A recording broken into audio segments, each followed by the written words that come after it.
औज़ुबिल्लाहि मिनश्शैतानिर्रजीम बिस्मिल्लाहिर्रहमानिर्रहीम अस्सलामु अलैकुम व रहमतुल्लाहि व बरकातहू।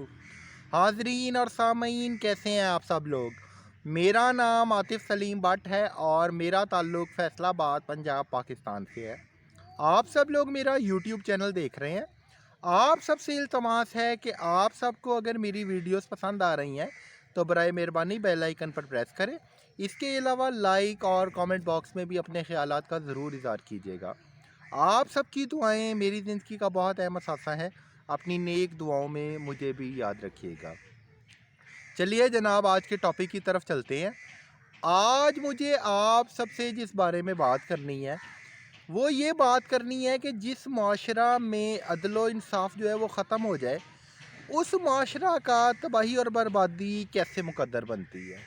नबी पाक सल्लल्लाहु अलैहि वसल्लम का फरमाने आली शान है कि तुमसे पहली कौमें इसलिए तबाह बर्बाद हुई कि वहाँ पे जब कोई अमीर आदमी किसी चीज़ का मुर्तकिब होता था तो उसे सज़ा नहीं देते थे, उसे छोड़ देते थे, जबकि गरीबों को सज़ा दी जाती थी।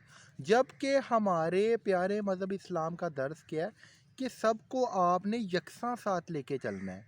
अमीर है या गरीब है, उसको आपने सज़ा देनी है अगर उसने जुर्म किया है। ये कॉन्सेप्ट है। यानी नबी पाक सल्लल्लाहु अलैहि वसल्लम की तालीमात से हमें दर्स क्या मिलता है और हमारा प्यारा मज़हब इस्लाम हमें क्या बताता है कि अदलो इंसाफ को आपने लाजमी फ़रोग़ देना है और इंसाफ के तकाज़े आपने हर हाल में पूरे करने हैं। कुरान शरीफ की डेफिनेशन अगर एक लफ्ज़ में बयान की जाए ना तो वो ये है कि जी इंसाफ, अदलो इंसाफ। नबी पाक सल्लल्लाहु अलैहि वसल्लम ने अदलो इंसाफ की बहुत ज़्यादा तरगीब दी है। हज़रत उमर फ़ारूक रज़ी अल्लाह ताला अन्हो का जो दौर था उसमें अदलो इंसाफ को बहुत ज़्यादा अहमियत दी गई है, क्योंकि सहाबाए किराम रिज़वानुल्लाहि अजमईन की जो ट्रेनिंग है ना वो नबी पाक सल्लल्लाहु अलैहि वसल्लम ने की थी। तो इसलिए उनसे मुस्तफ़ीद होके उन्होंने भी उसको अपनी ज़िंदगी का नस्मुल ऐन बनाया था। तो जिस माशरा में इंसाफ नहीं होता ना, वहाँ पे तबाही और बर्बादी उसका मुकद्दर बन जाती है। इसी तरह हम देखते हैं हज़रत अली रज़ी अल्लाह ताला अन्हो की ज़िंदगी को। तो हज़रत अली रज़ी अल्लाह ताला अन्हो ने भी इंसाफ को फ़रोग़ दिया है। यानी हम अगर देखते हैं ना, कुरान पाक को पढ़ते हैं, हदीस शरीफ को पढ़ते हैं, अजमा और क़ियास को समझते हैं ना, तो बाज़ जगह सहाबाए किराम रिज़वानुल्लाहि अजमाइन की जिस चीज़ पर मुशावरत नहीं हो रही होती थी ना, उन मुश्किल तरीन मामलात को किसने सुलझाया है? हज़रत अली रज़ी अल्लाह ताला अन्हो ने समझाया है। और ना सिर्फ समझाया बल्कि अच्छे तरीके से सुलझाया भी है, अमल दरामद की है। किस चीज़ के साथ की है? दलील के साथ की है, साबित की है, रिकॉर्ड के साथ की है। कहाँ से की है? नबी पाक सल्लल्लाहु अलैहि वसल्लम की तालीमात से की है। अब कुरान पाक में हमें जो अदलो इंसाफ का दर्स है वो कहाँ से मिलता है? इस सिलसिला में हमें सबसे पहला दर्स मिलता है सूरह फातिहा, जहाँ से कुरान शरीफ शुरू होता है। उसमें इंसाफ का हाकिम, यानी इंसाफ के हाकिम से क्या मुराद है? कौन है इंसाफ का हाकिम? अल्लाह ताला की ज़ात। ठीक है। कुरान पाक किस पे नाजिल हुआ था? हमारे प्यारे नबी हज़रत मोहम्मद मुस्तफ़ा सल्लल्लाहु अलैहि वसल्लम पर नाजिल हुआ था। इसके अलावा हमें इसका दर्स कहाँ पे मिलता है? इसका दर्स मिलता है हमें सूरह निसा में। ठीक है, ये पारा नंबर 5 में भी है, पारा नंबर 6 में भी है। यहाँ से हमें इसका दर्स मिलता है। पाक सल्लल्लाहु अलैहि वसल्लम की ज़ाते गिरामी ने इंसाफ की अहमियत के बारे में जो ज़ोर दिया है, उसमें नबी पाक सल्लल्लाहु अलैहि वसल्लम की ज़ाते गिरामी से हमें क्या सबक मिलता है कि इंसाफ को हर सूरत में हमने लाजमी कायम करना है। और उन्होंने इस चीज़ की तशबीह किससे दी है? उन्होंने इस चीज़ की तशबीह अपनी बेटी हज़रत फ़ातिमा ज़हरा रज़ी अल्लाह ताला अन्हा से दी है कि अगर इसकी जगह मेरी बेटी भी ये जुर्म करती तो मैं उसे भी यही सज़ा देता। यानी इसका मतलब ये है कि कोई अपना बेटा बेटी भी है ना, उसके ऊपर भी ये लाजमी आपने अमल दरामद करना है। तो सामईन और हाजरीन, आप देखिएगा कि हम लोग जो हैं सारे, हम लोग कौन से रास्ते पर चल रहे हैं। क्या हम लोगों ने अल्लाह ताला से जो कमिटमेंट की थी, नबी पाक सल्लल्लाहु अलैहि वसल्लम के जो अहकामात पे, हम लोग सारे उस पर अमल पैरा हो रहे हैं? अच्छा मुसलमान बनने की कोशिश कर रहे हैं, कुरान पाक की तालीमात पर चल रहे हैं, अमल पैरा होने की कोशिश कर रहे हैं? हम लोग जिस माशरा में रह रहे हैं ना, यहाँ पे अदलो इंसाफ को फ़रोग नहीं दिया जाता। यहाँ पे होता क्या है, जज है, जज झूठ बोलते हैं। जिस तरह के मैंने आपको जो लास्ट टाइम मेरी वीडियोस आई हैं, मैंने आप सबके साथ शेयर किया है कि जी जो जज था उमर दराज हरल सिविल कोर्ट का दर्जा अव्वल का, वो क्या क्या हरकतें करता आ रहा है। ठीक है, उसके अलावा मैंने आपको तफसीली बताया था कि जैसे ही मैंने उसे 20/6 को सारी चीज़ें जमा करवाई थी, 20/6/2023 को, उसको डिसीजन करना चाहिए था, उसे ऑर्डर करना चाहिए था, ना कि उसे कमीशन तयन करना चाहिए था। उसके पास कमीशन का इख्तियार ही नहीं। जैसा कि मैंने आपको अर्ज़ की थी कि एग्जीक्यूशन जो है ना, ये 106 ऑर्डर्स के मुताबिक पास हुई हुई है। ऑनरेबल हाई कोर्ट ने पास की हुई है, 2018 में हुई थी। और इसमें जो सिविल कोड प्रोसीजर फॉलो किया गया है ना, उसमें enabling all provision of law 1908 जो है उसको फॉलो किया गया है। ठीक है, अब इसके मुताबिक जितने जूनियर जजेज़ हैं ना, सिविल कोर्ट के हैं, डिस्ट्रिक्ट एंड सेशन कोर्ट के हैं, additional district and session courts के हैं, मल्टीपल केसेस के हैं, वो सारे इस पर अमल दरामद करने के पाबंद हैं, जो पेरेंट्स ब्रांच है। अब उसने क्या किया जी, उसने कमीशन बना दिया। कमीशन ने एक अजीबोगरीब रिपोर्ट क्रिएट कर दी जानबूझ के, जो है उसने सबूत कोई अटैच नहीं किया। ऑर्डर 26 की भी मैंने तफसीली वजाहत दी थी कि उसने कैसे मिस अप्रोप्रिएट किया, क्योंकि मैंने जैसा आपको बताया था कि ऑर्डर 21 चल रहा है, एग्जीक्यूशन चल रही है, पहले सारी प्रोसीडिंग कंप्लीट हो चुकी है, 0 पॉइंट नहीं चल रहा। पहले जो आपने 1 साल लगाया है, टाइम उन्हें दिया है, टाइम वेस्ट किया है अपना जो है कोर्ट्स में, मल्टीपल्स हेयरिंग हुई हैं, 24 हुई हैं पहले केस की हेयरिंग, जिसकी एग्जीक्यूशन चल रही है, जिसमें उनकी साइड से कोई जवाब नहीं आया, वो लोग कोर्ट में आई नहीं। और रैम्प डिसीजन है ये कोर्ट का। उसने जितनी भी रजिस्ट्रीज बनाई हैं सारी जाली हैं, क्योंकि बेस पॉइंट ही ज़ीरो है ना, सेल डीड ही कोई नहीं है, इंतकाल नंबर है ही नहीं, ना कोई रेवेन्यू रिकॉर्ड है। इन सारे रैकेट की गैर मौजूदगी में वो लोग करते क्या हैं, वो तो वहाँ पे किराए के घरों में रहते हैं। इसका ही भतीजा है शबीर अहमद वल्द बशीर अहमद, मंजूरा का। किसका? मंजूरा बीबी का।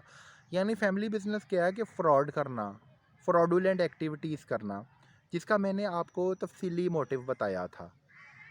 सफाई निसफ ईमान है, यानी ईमान के बेहतरीन दर्जों में से जो आधा दर्जा दिया गया वो सफाई को दिया गया। बदकिस्मती से हम लोग गंदगी को मुकम्मल साफ़ नहीं करते। इन्होंने किया क्या है, उमर दराज हरल को उस कोर्ट से निकाल के किसी और कोर्ट में तैनात कर दिया है, ताकि वहाँ पे भी वो अपनी गंदगी को फैलाए। जो लोग नहीं डैमेज हुआ, जिन लोगों का, और उनका बेड़ा गर्क करे, उनका डैमेज करे। उसकी रियल प्लेस बनती है घर। मैंने आपको बताया उसे लॉ की प्रैक्टिस ही नहीं है, उसे तो पता ही नहीं है। इन लोगों ने तो तजर्बा गाह बनाया हुआ है यार, पाकिस्तान को जो है रिसर्च सेंटर क्रिएट किया हुआ है। अब उसके बाद इसकी ट्रांसफ़र हो गई उमर दराज हरल की। इन्होंने किया क्या जी, उसकी जगह एक जज तैनात की। उस जज का नाम क्या है जनाब? उसका नाम है जी फ़ातिमा क़य्यूम। फ़ातिमा क़य्यूम 9 की हेयरिंग थी मेरी, 9/10/2023 की, तो उसमें फ़ातिमा क़य्यूम साहिबा नहीं अवेलेबल थी। उसके अलावा 17/10 की हेयरिंग थी 2023 की, उसमें भी नहीं वो अवेलेबल थी। कल हेयरिंग थी 28/10 की 2023 की, उसमें भी नहीं वो अवेलेबल थी। तो अब हो क्या रहा है यहाँ पे, जहाँ तक मैं सारा सीन और सिनेरियो समझ रहा हूँ, और मैं honourable chief justice of Pakistan से भी ये अपील करूँगा कि आप किसी स्पेशल सिविल जज को ना उस कोर्ट में तैनात करें। हो ये रहा है कि वो खातून जो है, मैं नहीं उन्हें ज़ाती तौर पे मिला, ना ही जानता हूँ उन्हें, अपने रेफरेंसेस को यूज़ करते हुए, बरूए कार लाते हुए ट्रांसफ़र करवाने की कोशिश कर रही होंगी। ज़ाहिरी बात है कि एक पर्सन है ना जिसने ज्वाइन करना है, ज्वाइन करके उन्होंने ऑर्डर पास करने हैं, कईयों का डिसीजन आना है, कईयों की हेयरिंग स्टार्ट होनी है, यानी मल्टीटास्किंग एक्टिविटीज़ को साथ लेके चलना है। तो वो खातून अभी तक ना आई हैं, ना उन्होंने ज्वाइन किया, तो इसका साफ मतलब है कि वो ट्रांसफ़र करवाने की कोशिश कर रही हैं, क्योंकि ऑलमोस्ट मुझे 1 मंथ हो जाना है। नेक्स्ट डेट मुझे मिली है जनाब 8/11/2023 की। अब इसमें अगर वो 8/11 को भी अवेलेबल नहीं होती, तो इसमें होना क्या है कि जो रिपोर्ट है, रिपोर्ट को मैंने रिजेक्ट कर दिया है, उस पे मैंने ऑब्जेक्शन फाइल्स कर दिए हैं। उमर दराज हरल ने जो क्वेश्चन रेज़ किए थे उसका मैंने ऑब्जेक्शन में ना उसे तफसीली 18 सफ़ों में जवाब दिया है। यानी वो जवाब कितने सफ़ात पर मुश्तमिल है, 18 सफ़ात पर। उस पे ऑल कोर्ट्स की ना प्रीवियस जजमेंट्स जो है वो भी नोट डाउन की हुई हैं, ईच एंड एवरीथिंग मेंशन है, आइन के आर्टिकल मेंशन है। बल्कि मैंने यहाँ नहीं इत्तफा किया, मीडिया चैनल्स के दोस्तों सारे देख ही चुके हैं, मैं मीडिया पे भी वो 12 दफ़ा चला चुका हूँ। मैंने उसके साथ कोर्ट के अटेस्टेड जो आए हैं ना डिसीजंस, उसकी कॉपीज़ अटैच की हुई हैं। जिस तरह नदीम ने जो मेरे अगेंस्ट किया था, जिसका मोटिव मैंने वाज़ेह तौर पे बताया कि 48 दिन बाद किया था, जो कि ख़ारिज हुआ है कि ये करके गया हुआ है और उसके बाद ये कोर्ट में आया ही कोई नहीं है। और इसकी तरफ से जो वकील था चौधरी मोहम्मद महमूद मान, वो भी नहीं आया। शबीर अहमद वल बशीर अहमद और दूसरे जो लोग हैं उन्होंने गवाहियाँ दी हुई हैं। जो चेक लिस्ट है, चेक लिस्ट के ऊपर भी जो जज है ना चौधरी मोहम्मद शफीक जो है, उसकी स्टैंप है, उसके सिग्नेचर हुए हुए हैं। उसकी रजिस्ट्री पे नंबर आ रहा है 45,915, उसकी फ़र्द के ऊपर नंबर आ रहा है 610 94 जो है, जबकि इंतकाल नंबर है ही नहीं, ना मंजूरा के नाम पे है, ना इफ्तार के नाम पे है, ना नदीम के नाम पे है। गर्ज ये कि इन्होंने जितनी भी चाहे 1 लाख जाली रजिस्ट्रीज बनाई है ना, वो सारी जाली हैं, बोगस हैं। तो जब इंतकाल नंबर ही नहीं है तो वो खेवड़ नंबर भी इसका रॉन्ग है, खतूनी नंबर भी रॉन्ग है, ईच एंड एवरीथिंग रॉन्ग है। रजिस्ट्री जो है वो बोगस है, उसकी जाली है। उन जाली रजिस्ट्रीज़ की कॉपी साथ लगाई है। नदीम ने जो मेरे अगेंस्ट केस किया था उसकी अटेस्टेड कॉपी साथ लगी हुई है, जिसमें ये खुद ही कन्फेशन दे रही हैं। ज़ाहिरी बात है कि जब नदीम ने ये पटिशन की है तो नदीम क्या दे रहा है, बयान हल्फी दे रहा है। किसके अगेंस्ट? आतिफ सलीम भट्ट के अगेंस्ट। ठीक है, खुद दे रहा है, उसके CNIC की कॉपी अटैच है, उसकी कौंसल बयान हल्फी दे रही है। अब ज़ाहिरी बात है कि ये जो शबीर अहमद, बशीर अहमद वगैरह हैं, इनके मैंने तो नहीं ज़बरदस्ती साइन कराए, इन्होंने अपने साइन खुद किए हैं ना, उसके ऊपर खुद ही कन्फेशन दिया है। फ़हरिस्त जो गवाहान की है उन्होंने खुद अपना नाम पेश किया उसमें जो है। फिर वो लिख रहे हैं कि असल रजिस्ट्रीज़ नहीं हम पेश कर रहे, हमने फ़ोटोकॉपीज़ पेश कर रहे हैं। यानी जाली रजिस्ट्रियाँ चलाई हैं इन्होंने, कोर्ट में खुद ही पेश की हैं। भाई मैं इनको घर से ला के तो नहीं पेश कर रहा ना इनकी रजिस्ट्रीज़ जो है। ठीक हो गया। वो स्टे ऑर्डर कब एंड हुआ है? 29/11/2022 को। यानी वो हो चला है 210 दिन चला है वो, 7 मंथ्स चला है, ठीक है। अब जजेस भी चूँकि पढ़ते नहीं हैं, पढ़े लिखे बगैर ही उसने नोटिस इशू कर दिया। ये वायलेशन है इस सिलसिला में एक honourable supreme court of Pakistan की जजमेंट पास हुई हुई है, 1992 supreme court monthly review SCMR 618। उसके मुताबिक इंतकाल नंबर के बगैर कोई बंदा केस कर ही नहीं सकता। अगर एक बंदे के पास इंतकाल नंबर ही नहीं है किसी प्रॉपर्टी का तो उसकी रजिस्ट्री तो जाली है। तो इसका मतलब है कि कोर्ट जो भी कार्रवाई करेगा वो सारी नल एंड वाइड होगी। तो जिसको फॉलो किया था चौधरी मोहम्मद शफीक मैस जो जज था ना सिविल क्लास, उसने फॉलो किया था, जो कि आजकल अपने घर पर मौजूद होते हैं। उसमें एक दो जगह और नदीम जो है वो खुद पर्सनल और कन्फेशन दे रहा है, एक तो पटिशन की शेप में दे रहा है, एक वो गवाह भी खुद ही बना हुआ है। ये लिख देते हैं ना लफ्ज़ मदई अज खुद जो है, हालांकि गवाहियाँ जो होती हैं ना गवाहान की, वो होती हैं न्यूट्रल पर्सनस की। गवाहियाँ पहले दिन तो लिखी नहीं जाती, पहले केस को आपको साबित करना पड़ता है, लास्ट स्टेप होता है, उसमें भी देखा जाता है कि यार गवाहान की ज़रूरत है या नहीं है। तो उन्होंने अपनी बेवकूफ़ी से जाली रजिस्ट्री दी, जाली रजिस्ट्री की फ़ोटोकॉपी चली, जाली फ़र्द की फ़ोटोकॉपी चली, इंतकाल नंबर है नहीं। उसके बाद वो लोग कोर्ट ही नहीं आए। नदीम के भाइयों के नाम भी उसके शामिल हैं जो कि इस पटिशन में नहीं लिखे, जिसका मैं कह रहा हूँ कि इसलिए नामालूम अफराद जो हैं वो भी एक एडमिटेड फैक्टर है, उसको आपने साथ लेके चलना है। उसमें वो खुद क्या कर रहे हैं, वो कन्फेशन कर रहे हैं कि जी हम लोग जो हैं, हम लोग इनकी प्रॉपर्टी में जाते हैं। यानी वो कह रहे हैं कि जी जो आतिफ सलीम भट्ट की प्रॉपर्टी है हम उसमें जाते हैं, उनके नाम पे तो कोई प्रॉपर्टी नहीं है। जिस तरह मैंने बताया, जब इंतकाल नंबर ही नहीं तो प्रॉपर्टी किस चीज़ की यार उनकी जो है। सारे तो वो लोग किराए के घरों में रहते हैं। ये फ्रॉड के लिए, एक्टिविटीज़ के लिए इकट्ठे हुए हैं, ऑब्स्ट्रक्शन क्रिएट करते हैं रीन ऑनर्स की प्रॉपर्टीज़ में, आगे से लोगों को सेल कर देते हैं बगैर किसी प्रॉपर्टी के वजूद के। शबीर अहमद वल बशीर अहमद जो है ये कलेक्शन करी फिरता है लोगों से, अरबों रुपया इसने कमा लिया इस फ्रॉडिये ने जो है। टेस्टेड कॉपीज़ का मैंने चैप्टर बना के साथ अटैच किया हुआ है, ईच एंड एवरीथिंग का ना चैप्टर बना के 25/9/2023 को अटैच है उसके साथ जो है। ठीक हो गया, यहाँ तक मेरी बात की समझ आ गई, क्लियरेंस हो गई होगी उम्मीद है। तो मैंने इन्हें मजिस्ट्रेट के पास कोई ज़बरदस्ती बयान नहीं कराए, वो खुद ही घर से उठे हैं, खुद ही उठ के उन्होंने स्टे ऑर्डर लिया एक बोगस सा जो है, और ख़ुद ही उन्होंने अपने बयान रिकॉर्ड करवा दिए हैं। उसमें अब मेरा तो नहीं फॉल्ट, बेवकूफ़ी की इनकी है, उनकी अपनी है।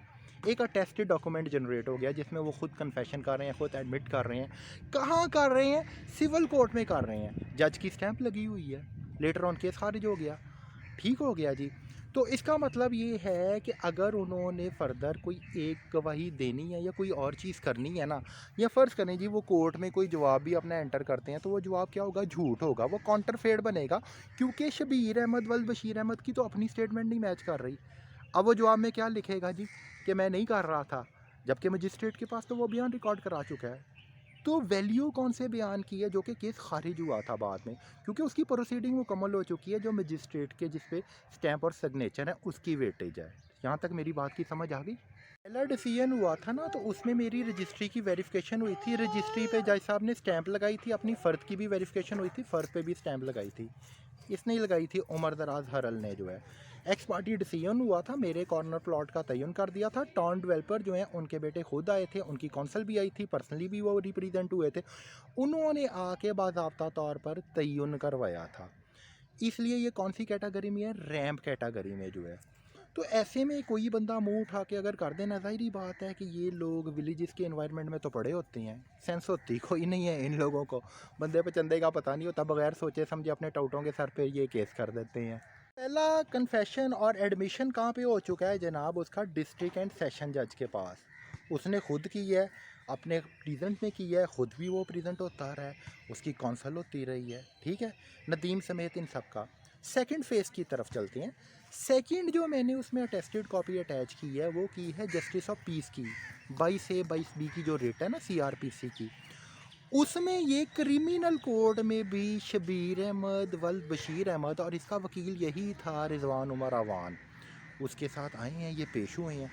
इन्होंने वहाँ पे आके भी खुद ही कन्फेशन कर दिया है कि जी हम क्रिमिनल हैं, जिसमें वो पुलिस रिपोर्ट में उसका हाथा कर रहे हैं कि जी यही रकबा, यानी यही रकबे से मुराद कि जिसका कोर्ट डिसीजन दे चुका है, वो कह रहे हैं जी हमारी मिल्कियत है कोर्ट के डिसीजन के बावजूद। एक तो वो सिंपली कॉन्टेम्प्ट ऑफ कोर्ट का बयान दे रहे हैं, कॉन्टेम्प्ट ऑफ कोर्ट कर रहे हैं, साफ सुथरी बात है, इसमें कोई अब हामी नहीं, उर्दू में लिखा हुआ है। पुलिस इन्होंने थाने साथ मिलाए हुए थे, कल्परेट कल्चर है, 10-10 लाख रुपया रिश्वत जाती थी, तो वो एक नौसरबाज ग्रुप बना हुआ है जिसके पास कुछ भी नहीं है, जो कि अगर जवाब भी देने के चक्कर में आता है तो वो आता है टाइम वेस्ट करने के चक्कर में, और उसकी भी मैं यहाँ पे आपके साथ तफसीली वजाहत करता हूँ।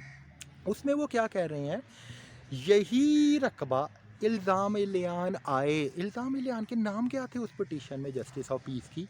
शबीर अहमद वल बशीर अहमद, इसके अलावा नदीम वल मोहम्मद रफ़ीक, मुख्तार, सदीक, मंजूरा, फ़रहान और दीगर अफराद वगैरह वगैरह। यही रकबा नदीम ने इफ्तिखार से और इफ्तिखार ने मंजूरा बीबी ज़ौजा मोहम्मद सदीक से 2015 में ख़रीद किया था। रजिस्ट्री हाजा सात लफ है, जाली रजिस्ट्रीज़, जिसमें मैंने बताया कि 2015 में तो कंप्यूटराइज रजिस्ट्री बन रही थी। मैंने रजिस्ट्रीज़ का भी एक सेक्शन बनाया है, इनकी रजिस्ट्रीज़ की फ़ोटो कापीज़ अटैच की हैं। इफ्तिखार की रजिस्ट्री जाली है, वो कोर्ट की कस्टडी में है, मैं पेश कर चुका हूँ 25/9/2023 को।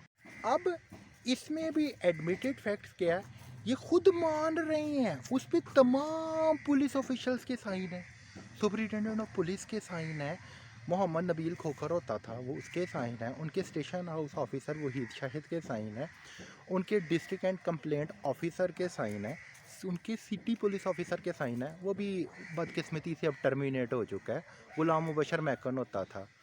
क्योंकि जट फैमिली के जो लोग हैं ना, उनके पास दिमाग तो होता कोई नहीं है, वो भी सरगोदा में ना आजकल नवाबों की दावतें अटेंड करता फिर रहा है, अपने आबाई शहर वापस चला गया है।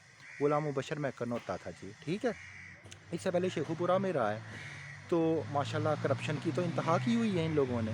फैशन किस चीज़ का दे चुके हैं, ज़ाती तौर पे पेश होके भी, अपनी कौंसल के रेफरेंस से भी, जिसके ऊपर तमाम पुलिस ऑफिशियल और इसके ऊपर ना एडिशनल एंड डिस्ट्रिक्ट सेशन जज है यहाँ पे कोई मोहम्मद तारिक अयूब, उसके भी साइन और स्टैम्प मौजूद है कि ये 23/2/2022 को, पहले मैंने आपको बताया कि इन्होंने जाली स्टे ऑर्डर लेके ऑब्स्ट्रक्शन क्रिएट की, हम लोग कंस्ट्रक्शन कर रहे थे और हमारी प्रीवियस जितनी कंस्ट्रक्शन थी उन सबको इन्होंने डीमोलिश कर दिया कि हम इनकी कंस्ट्रक्शन में ऑब्स्ट्रक्शन क्रिएट कर रहे हैं, हम इनके प्लॉट में इलीगल एंटर हो रहे हैं, हम चोरियां कर रहे हैं, हम प्लाट की जिसकी पोजेसन ऑनरेबल जज साहब ने तयन की है उसकी पोजेसन चेंज करने की कोशिश कर रहे हैं, हम बिल्डिंग डिमोलिश्ड कर रहे हैं, ठीक है जी, हम फ्रॉड कर रहे हैं, हम फ्रॉजरी कर रहे हैं। यानी गर्ज ये कि ये तमाम सारी चीज़ों का अब इनका इंकशाफ ये कितनी जगह हो गया, ये 2 जगह हो गया। कहाँ पे 2 जगह हो गया, ये दोनों कोर्ट्स में हो गया, सिविल कोर्ट में भी हो गया और क्रिमिनल कोर्ट में भी इन्होंने खुद ही कर लिया। ठीक है जी, उस पर भी तमाम लोगों के और जज साहिबान के सिग्नेचर मौजूद है। अच्छा जी, इसके अलावा मैंने एक एप्लीकेशन मूव की, सिविल कोर्ट के जज थे ऑनरेबल राना वहीद अहमद खान साहब, उनके कोर्ट में मैंने मूव की, दर्जा अव्वल के जज थे। मैंने उन्हें कहा कि जी मैंने 15 की कॉल चलाई थी जब 23/2/2022 वाला इंसिडेंट पेश आया था, तो मैं उसका ओरिजिनल रिकॉर्ड मंगवाना चाहता हूँ। उसके ओरिजिनल रैकेट की इशुएंस कहाँ से होती है, वो होती है Punjab safe city authority Lahore से, और वो चैलेंजेबल नहीं होता। ख़ास तौर पे सिविल कोर्ट में तो वो बिल्कुल चैलेंजेबल नहीं हो सकता। उसमें वो करते क्या हैं, जैसे ही वो रैकेट की इशुएंस करते हैं, तरह आपको आपकी डिग्री की इशुएंस होती है ना। डिग्री का मतलब है कि जो हम लोग मैट्रिक में, इंटर में, बीकॉम में या एमबीए में लेते हैं या एलएलबी में या एलएलएम में लेते हैं, उसी तरह प्रिंटेड कलर्ड फॉर्म के अंदर Punjab safe city authority Lahore जो है वो रैकेट की इशुएंस करता है 15 कॉल के। ठीक है, अब उसका तरीकाकार क्या है कि वो डायरेक्ट नहीं पर्सन को देता, वो ऑनरेबल कोर्ट को फॉरवर्ड करता है, उनको वो हकाइक के बारे में बताता है। उसके साथ वो एक लेटर भी भेजता है। लेटर में पंजाब सेफ सिटी अथॉरिटी को जो डील करता है ना, उसका नाम क्या है, चीफ लॉ ऑफिसर उसे कहते हैं। चीफ लॉ ऑफिसर पंजाब कह लूँ तो ज़्यादा बेटर होगा। हम देख लेते हैं कि Punjab safe city authority Lahore के अंडर जो है ना, वो कौन कौन से डिपार्टमेंट आते हैं। पंजाब सेफ सिटी लाहौर के अंडर तमाम डिस्ट्रिक्ट, जिसमें ख़ास तौर पे 6 डिस्ट्रिक्ट शामिल हैं, इनके तमाम पुलिस ऑफिशल्स आते हैं। Regional police officer, city police officer, यानी each and every subordinate of police officer. ठीक है जी, ये सब आते हैं। इनकी ये पेरेंट ब्रांच है, यानी इनकी ये बाप है। इनके बाप का नाम क्या है, Punjab safe city authority Lahore. Faisalabad भी इनके अंडर आता है, लाहौर आता है, और इस तरह के दूसरे भी 4 अजला जो हैं वो आते हैं। टोटल 6 अजला आते हैं। इसीलिए जब इस रैकेट की इशुएंस होती है ना, तो इसके साथ क्या कहा जाता है कि ये किसी भी कोर्ट में चैलेंजेबल नहीं है। क्यों नहीं है, कि उसने आपको एक फीडबैक दे दिया, सच्चाई पे मबनी दे दिया। यानी बयान किसने रिकॉर्ड करवाया, बयान रिकॉर्ड करवाया चीफ लॉ ऑफिसर ने अपने सिग्नेचर के साथ। उसने लेटर भी दिया आपको, उसने 15 कॉल का रिकॉर्ड भी फराहम किया, उसने आपको गवाही भी दी कि वाकई जी इस डेट को वकूआ हुआ था, एमरजेंसी कंडीशन थी, इस पर्सन ने कॉल चलाई थी। उसके अलावा उसे जिस पुलिस ऑफिशियल ने रिपोर्ट दी होती है, उस पुलिस ऑफिशियल का नाम भी लिखा हुआ है, वो भी वहाँ पे कन्फेशन दे रहा है कि जी हुआ था। इसके अलावा पुलिस जो मर्जी रिपोर्ट बनाई जाए, वो सारी क्या है, वो झूठ पर मबनी है। क्यों झूठ पर इसलिए मबनी है कि पुलिस तो एक कल्परेट डिपार्टमेंट है। माशाल्लाह जद्दी पुश्ती ये लोग करप्ट है, कोई अच्छे घर का तो आता ही नहीं है यहाँ पे। ये सारा गांव का जो गंद है वो आप लोगों ने इकट्ठा करके पुलिस में भर्ती किया हुआ है। तो ये किसको रिकॉर्ड करवाते हैं, ये रिकॉर्ड करवाते हैं जनाब आपका बयान जो है सिविल जज को। सिविल जज के पास आता है इसका बयान, और सिविल जज जो है वो मार्क करता है कंप्लेनेंट के। कंप्लेनेंट कौन है जी, आतिफ सलीम भट्ट। उसने सिविल जज के पास एप्लीकेशन मूव की, उन्हें उसने रैकेट दिखाए 15 के, जो कि उसके सेल फ़ोन के थे, उसका स्क्रीनशॉट अटैच किया। अटैच करने के बाद 2-3 जगह से और मार्किंग रिक्वायर्ड थी, वो वहाँ से उन्होंने करवाई। उसके बाद उन्होंने वो लाहौर फॉरवर्ड किया। तो वहाँ से फ़ीडबैक किसको आता है, फ़ीडबैक की अमूमन आती हैं 2 से 3 कॉपीज़। एक रहती है सिविल जज के रैकेट में, एक डिलीवर हो जाती है कंप्लेनेंट को, और एक रहती है Punjab safe city authority Lahore के रैकेट में। उनके रैकेट में तो वो पहले ही मेंटेन होता है। तो Punjab safe city authority Lahore जो है, इसका चीफ लॉ ऑफिसर, जिसका मैंने कुछ देर पहले आपको बताया कि लिखे हुए कमेंट विटनेस किसी कोर्ट में चैलेंज नहीं हो सकती, वो क्या कह रहे हैं कि 23/2/2022 को वकूआ हुआ था। जस्टिस ऑफ पीस में वो बंदा जब पिटीशन कर रहा है तो वो डेट क्या लिख रहा है, 23/2/2022। उसमें कन्फेशन कौन दे रहे हैं, ये शबीर अहमद समेत बाकी सारे लोग दे रहे हैं। तो इस लिहाज से ये चैलेंजेबल नहीं है। दूसरा, वो खुद ही कन्फेशन दे चुके हैं, एडमिटेड फैक्ट है, उस पर जज के भी साइन है, उसके तमाम पुलिस ऑफिशियल के भी साइन है और पुलिस की पेरेंट्स ब्रांच के भी साइन है। ठीक है जी, चीफ लॉ ऑफिसर के साइन है पंजाब के, जो कि चैलेंजेबल नहीं है। ठीक है, यहाँ तक बात की समझ आ गई। Punjab safe city authority Lahore ने ये तमाम जो रैकेट हैं ये किसको भेजे हैं? ऑनरेबल सिविल जज साहब, जिनकी कोर्ट में मैंने एप्लीकेशन मूव की थी, राना वहीद अहमद खान साहब, सिविल जज क्लास 1 है, और यही लोग ही बयानात को रिकॉर्ड करते हैं, उनको उन्होंने जनाब भेजा है, लेटर भी भेजा है, ओरिजिनल रैकेट भी उन्होंने भेजे हैं, उनका नेम भी उस लेटर के ऊपर मेंशन है। तो हरफ आम में ये भी जो बयान है ये भी ओवरऑल कहाँ पे रिकॉर्ड हुआ है, उनके मुतल्लिक भी और तमाम चीज़ों के मुतल्लिक भी, कि सारी चीज़ें हुई थी और उनका फर्दर एक एडमिटेड फैक्ट और कन्फेशन हो गया। उनका हुआ है सिविल कोर्ट में जज 1 के पास। अब उनका कन्फेशन अब तक हो कहाँ चुका है ये मैं नहीं कह रहा, उसके ऊपर अब जज साहब के भी साइन है, साइन मौजूद है, सिग्नेचर मौजूद है, उनके सिग्नेचर के साथ ही इशुएंस हुई है ना। वो लेटर में भी लिख रहा है कि जी हमने जज साहब के साइनों की वजह से ये इशुएंस किया। आम बंदे को मैंने आपको बताया कि वो देते ही नहीं है, इधर तो खैर किसी को पता ही नहीं है कि उसकी इशुएंस कैसे करवाई जाती है। ठीक हो गया। अब उसमें भी वो ये कह रहा है जी कि क्रिमिनल कोर्ट में अब हुआ ये कि सिविल कोर्ट में ये शबीर अहमद समेत बाकी लोग खुद ही डॉक्यूमेंटेशन वाइज एडमिट कर चुके हैं नदीम की पटिशन में, जो 20/5/2021 को की थी और 29/1/2022 तक चली है। इसके अलावा क्रिमिनल कोर्ट में भी ये कर चुके हैं। 23/2/2022 का जो वकूआ था उसमें ये लोग खुद ही कन्फेशन कर रहे हैं, पुलिस रिपोर्ट में भी ये कर चुके हैं। Punjab safe city record authority Lahore के रैकेट में भी सिविल जज के पास जो चीज़ है ये भी आई है, यानी 2 दफ़ा सिविल जज के पास बयानात इनके रिकॉर्ड हो चुके हैं और 1 दफ़ा हो चुका है क्रिमिनल कोर्ट में। तो टोटल कितने कोर्ट्स में इनके बयानात डॉक्यूमेंटेशन वाइज रिकॉर्ड हो चुके हैं कि इनके पास कुछ भी नहीं है, ये टाइम वेस्टर है। 3 कोर्ट्स में। अब अगर किसी बंदे ने कोई फीडबैक फ़ाइल करना है, ऑब्जेक्शन में मैंने आपको बताया कि मैंने 18 पेजेस लिखे हैं, और जो मैंने ऑब्जेक्शन लिखे हैं ना, ऑब्जेक्शन में जो कोर्ट में जो डेट है ना टेस्टेड पटिशन पे वही लिखी है, उसको 100% फॉलो किया है, लॉ को फॉलो किया, उसको फॉलो किया और उसमें जजमेंट्स को फॉलो किया है। तो अब डिले करने के चक्कर में रिस्पोंडेंट नंबर 5 शबीर अहमद वल बशीर अहमद की तरफ से कोई वकील आ जाता है, तो वो 2 सफ़ों का जवाब ले जाता है। तो मैं तो भाई अटेस्टेड कॉपीज़ लगा चुका हूँ, मैंने आपको बताया कि ये इतनी चीज़ों को रिमूव करना पड़ेगा, फिर उसका जवाब भी एडमिट होगा और जवाब के साथ प्लस सबूत भी उसने उसी दिन ही लाना है।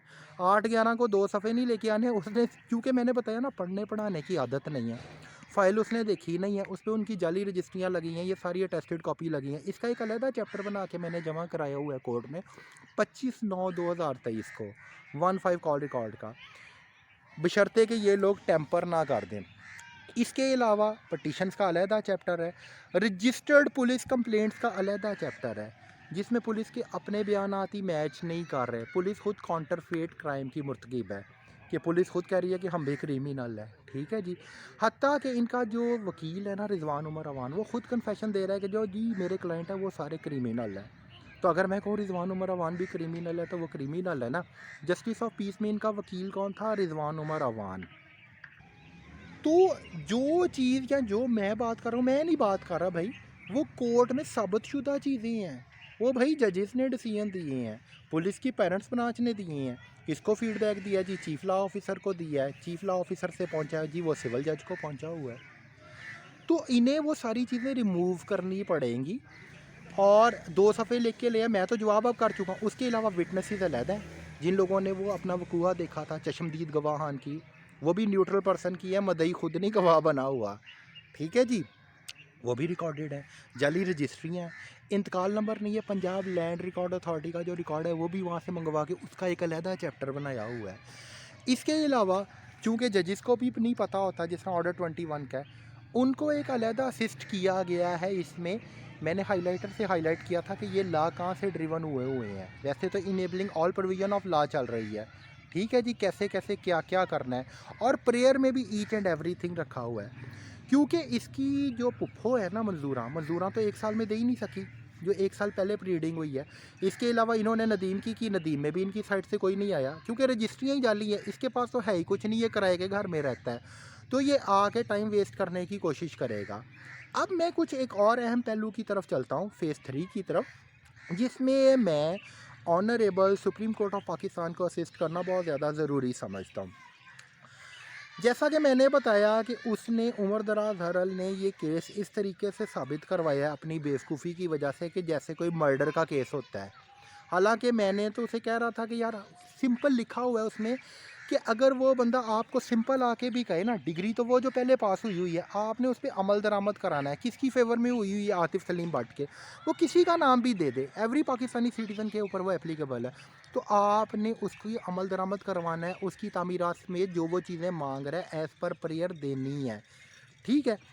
अब इनके साथ एडमिटेड और कन्फेशन का जो फैक्ट है वो क्या क्या है, ये अननोन पर्सन भी इनके साथ मान रहे हैं कि जी वाकई वो चीज़ हुई हुई है। तो जब एक डिग्री पास हो जाती है ना, तो डिग्री पर ट्रू स्पिरिट के साथ अमल दरामद करवाया जाता है। सबूत आपने पहले वेरीफाई कर लिए, 1 साल आपने टाइम दिया। एक्स पार्टी डिसीजन का मतलब है वो आई नहीं। यही वकील था उनका उसी केस में भी, इसरार अहमद गिल। यही वकील था रिजवान उमर अवान इनका भी। ठीक है जी। जगह जगह वो भाई खुद दे रहे हैं, मैं तो कुछ कह नहीं रहा, जो वो खुद ही बयान दे रहे हैं ना।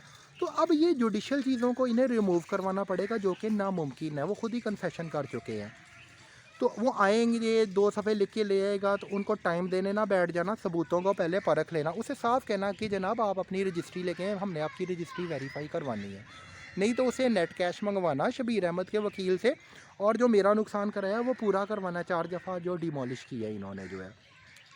बाकी ये है कि वकील यहाँ पे जो आ रहा है ना, रिजवान उमर अवान का लाइसेंस पेश किया है। तो रिजवान उमर अवान तो वो है ही नहीं, वो तो कोई और है। खड़ा रीडर के सामने कल जो था ना, वो उसका मुंशी था। लेकिन साइड पे जो बंदा बैठा हुआ था वो रिजवान उमर अवान नहीं है। रिजवान उमर अवान को मैं बहुत अच्छे तरीके से जानता हूँ, उसकी मैं मीडिया चैनल पे तस्वीर भी शेयर कर रहा हूँ। जैसा कि मैंने आपको बताया था कि ये नौसरबाज है, उस पर और किसी वकील का नाम नहीं लिखा। लाइसेंस किसी का भी ये पकड़ के ले आते हैं वकील, वो कोई और ही है, रिजवान उमर अवान नहीं है। वो तो क्रिमिनल केसेस को लड़ता है, उसे तो सिविल लॉ की अवेयरनेस ही नहीं है। मैं बड़े अच्छे तरीके से जानता हूँ, एक फौतगी पे मेरी उसकी मुलाकात हुई हुई है, मुझे बड़े अच्छे तरीके से मिला हुआ है वहाँ पे। मेरी वालदा और उनकी वालदा की वो मुश्तरका फ्रेंड थी, वहाँ पे हम गए हुए हैं। 3 मंथ्स पहले नमाज जनाजा पे हमारी मुलाकात हुई हुई है। ठीक है जी।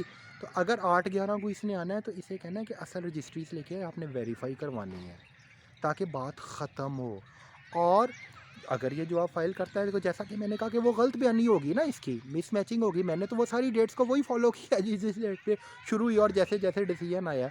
तो उसकी एक अलहदा इसके ऊपर सेपरेट कंटेम्प्ट ऑफ कोर्ट की FIR ना शबीर अहमद वल बशीर अहमद पे आपने दर्ज करवानी है, नाकाबिले ज़मानत जो है, और इसे पैसे भी लेके देने हैं। उनका वकील आए ना, तो यार उसका ना ID कार्ड असल चेक कर लेना, वो रिजवान उमर अवान नहीं है। वो मीडिया चैनल पे मैं आपको दिखाता हूँ कौन है रिजवान उमर अवान।